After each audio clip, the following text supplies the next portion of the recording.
महाराष्ट्रातील शेतकऱ्यांच्या संपूर्ण कर्जमाफीसह विविध प्रलंबित कृषी प्रश्न, आदिवासी व डोंगराळ भागातील सिंचन विकास आणि युवा नेते आमदार रोहित पवार यांनी पंढरपूर येथे सुरू केलेल्या बेमुदत अन्नत्याग आंदोलनाला जाहीर पाठिंबा दर्शवित राष्ट्रवादी काँग्रेस पक्ष, शरद पवार व शेतकरी प्रतिनिधी सुरगाणा तहसीलदारांमार्फत शासनाला निवेदन सादर केलंय।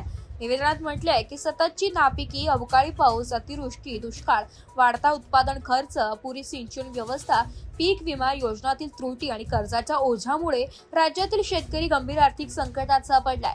शासनाने जाहीर केलेल्या पुण्यश्लोक अहिल्यादेवी होळकर कर्जमाफी योजनेतील जाचकटी रद्द करून सर्व पात्र शेतकऱ्यांना सरसकट व अटी विरहित कर्जमाफी देण्याची मागणी करण्यात आली आहे। तसेच 2019च्या महात्मा ज्योतिराव फुले कर्जमुक्ती योजनेतील लाभार्थ्यांवरील मर्यादा हटविणे, ओटीएस योजनेतील अटी शिथिल करणे, नियमित कर्जफेडीची अट रद्द करणे, पीक विमा योजनेतील शेतकरी विरोधी अटी हटविणे, शेतीमालाला कायदेशीर हमीभाव देणे, नैसर्गिक आपत्तीग्रस्त शेतकऱ्यांना तात्काळ मदत देणे आणि दिवसा अखंड वीज पुरवठा करण्याची मागणी करण्यात आली आहे। सुरगाणा हा पूर्णपणे आदिवासी, डोंगराळ व दुर्गम तालुका असून मोठ्या प्रमाणावर पाऊस पडूनही उन्हाळ्यात पाणी टंचाई निर्माण होत असल्याचं निवेदनात नमूद करण्यात आलंय। तालुक्यातील पश्चिम वाहिनी नद्यांचे पाणी गुजरातकडे वाहून जात असल्याने प्रस्तावित सिंचन प्रकल्प, बंधारे, जलसंधारण व नदीजोड प्रकल्पांना तातडीने मंजुरी देऊन कामे सुरू करावीत अशी मागणी करण्यात आली आहे। याशिवाय तालुक्यातील कृषी केंद्रावर विक्री होणाऱ्या खत व बियाणांच्या गुणवत्तेची तपासणी करावी, खत विक्रीतील लिंकिंग प्रकारावर कारवाई करावी, तसेच शासनाने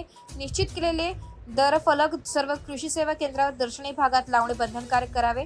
शेतकरी आत्महत्या रोखण्यासाठी विशेष आर्थिक मदत व पुनर्वसन योजना राबवण्याबरोबरच आमदार रोहित पवार यांच्या आंदोलनाची शासनाने तातडीने दखल घेऊन सकारात्मक निर्णय घ्यावा अशी मागणी निवेदनाद्वारे करण्यात आली आहे। निवेदनाची प्रत शासनाकडे तात्काळ पाठवून आवश्यक कार्यवाही करावी अशी विनंती करण्यात आली आहे। स्वराज्य न्यूजसाठी तालुका प्रतिनिधी लक्ष्मण बागुल, सुरगाणा।